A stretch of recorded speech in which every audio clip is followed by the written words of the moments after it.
Investíciu za približne 1 milión eur uskutočnila akciová spoločnosť Slovalko vo svojej prevádzke odlievareň. Investícia sa dotýkala časti homogenizácie, pílenia a balenia čapov. Viaceré zmeny vedú k modernizácii a väčšej bezpečnosti v tejto časti spoločnosti. Investícia zahŕňala aj vybudovanie kapotáže píly. Bezpečnostného hľadiska, aby náhodou, keď píla nám beží a nastal nejaký problém, že by na pílení pílový kotúč sa poškodil, stávalo sa nám, že nám odletovali vlastne zuby z tohoto kotúča až vlastne na opačnú stranu haly. A v tom prípade by mohlo dojsť k nejakému poraneniu. Čiže kvôli tomu sme pristúpili aj ku zakapotovaniu celej píly, ohradeniu a takisto vlastne aj balenie čapov, ktoré sa vlastne už tu robí na samotnej píle. Je tam viacero tých mechanizmov, ktoré sa pohybujú, ktoré by mohli zasiahnuť toho človeka pri tej práci jeho. Tak bolo to ohradené svetelnými bariérami, ktoré keď sa prerušia, tak vlastne dojde k odpojeniu zariadenia. Výmena páskovacej hlavy vedie k zmodernizovaniu balenia čapov. Prechádzali sme z oceľovej pásky na plastovú, ktorá je z hľadiska hydra štandardom a je vlastne aj pre dodávateľov, pre zákazníkov výhodnejšia v tom, že netvorí také nebezpečie pri rozbaľovaní balíkov ako pri tej oceľovej páske. Ďalšia zmena týkajúca sa dopravníkov výrazne urýchlila dopravu čapov priamo k píle. Nezanedbateľné je aj podstatné zníženie bezpečnostného rizika. Lebo máme asi približne 6% čapov, ktoré nám neprechádzajú cez homogenizačnú pec a museli sme ich prevážať, skladať na zem, žeriavom, dávať na vysokozdvižný vozík, prevážať dookola celej haly až sem. Teraz po tejto úprave zložíme čapy na dopravníky priamo a po tých dopravníkoch nám to prejde až ku píle.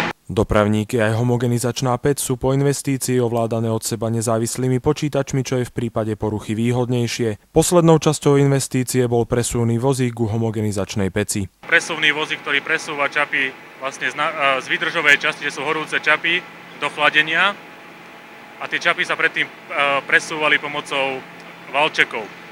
Na tých valčekoch nám ale ostával nalepený kov, ktorý vytváral pásy na čapoch a toto vlastne z kvalitatívneho hľadiska to nebolo, že by to nemohol zákazník spracovať, ale nebolo to dobré. Takže vlastne sme tam namontovali presuvný vozík, ako máme aj na druhej peci a vlastne čap sa položí na ten vozík a potom vozíku sa prepraví z jednej komory do druhej. A týmto sa vlastne odbúrajú tie povrchové vady, ktoré tam vznikali. Investícia dosiahla celkovú výšku približne 1 milión eur. V pondelok 16. februára usporiadala akciová spoločnosť Slovalko celofiremné stretnutie lídrov. Hlavnými témami boli hodnotenie uplynulého roka, bezpečnosť a hospodárska kríza. Výročné stretnutie lídrov sa tradične nesie v znamení hodnotenia uplynulého roka a vytyčovania cieľov do toho aktuálneho. Tak tento rok sme to rozšírili a je to vlastne vedenie až po tzv. Prvých operátorov, čiže tí, čo majú pod sebou tých prvých ľudí vo výrobe, až po top vedenie, všetci sa zúčastňujú toho. Tradícia je, že hlavnou témou je bezpečnosť a ako ďalej, ako tú bezpečnosť zlepšiť. No a samozrejme rezonuje teraz aj téma budúcnosti Slovalka, akým spôsobom budeme reagovať na dnešnú hospodársku krízu, akým spôsobom sme zvládli plynovú krízu, no a akým spôsobom z tohto výjdeme silnejší a ako víťazi. Koľkýkrát ste na tomto stretnutí lídrov?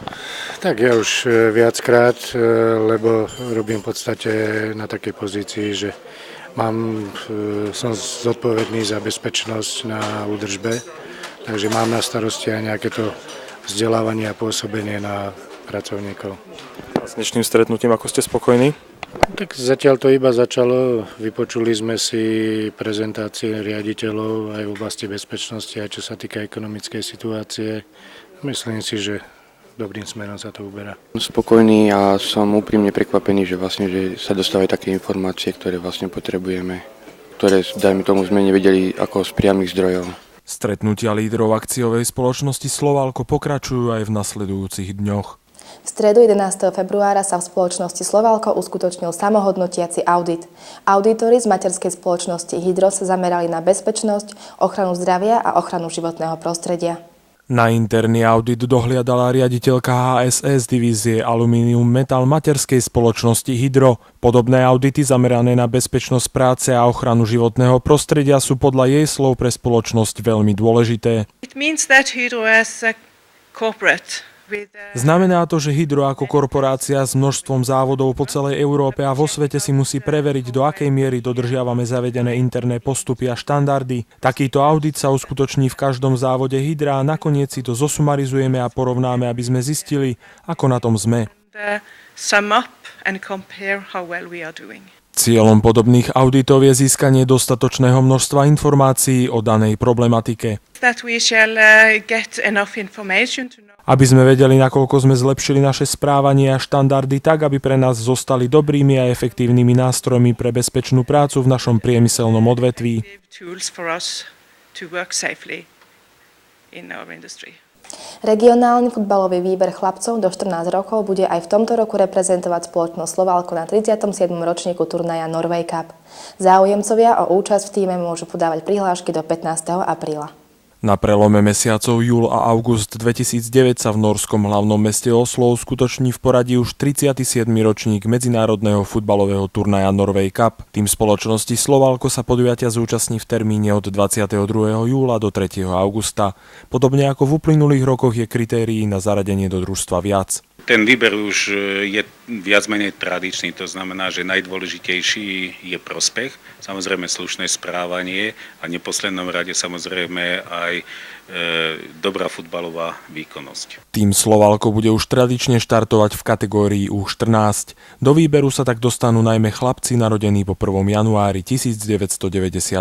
Samozrejme regule turnaja dovolujú zobrať so sebou aj 4 starších žiakov, to znamená aj 94, v princípe sa môžu prihlásiť, ale nosným ročníkom bude ročník 1995. V týchto dňoch spoločnosť Slovalko distribuuje prihlášky do tímu. Ako tradične môžu si to nájsť na našej internetovej stránke, Slovalko internetovej stránke, samozrejme naši zamestnanci na intranetovej stránke alebo na dispečinku Slovalka. Prihlášky sme poslali alebo doručili na futbalový klub Žiar nad Hronom, do kancelárie prvého kontaktu Mestského úradu a samozrejme aj na žiarske školy. Celkovo bude v nominácii 18 futbalistov a 4 dospelí. Tí budú zabezpečovať organizačnú aj športovú stránku celého pobytu a budú mať za chlapcov zodpovednosť. Uzávierka prihlášok bude 15. apríla. To už bola posledná obrazová informácia dnešného vydania. Ďakujeme vám za pozornosť a tešíme sa opäť o týždeň.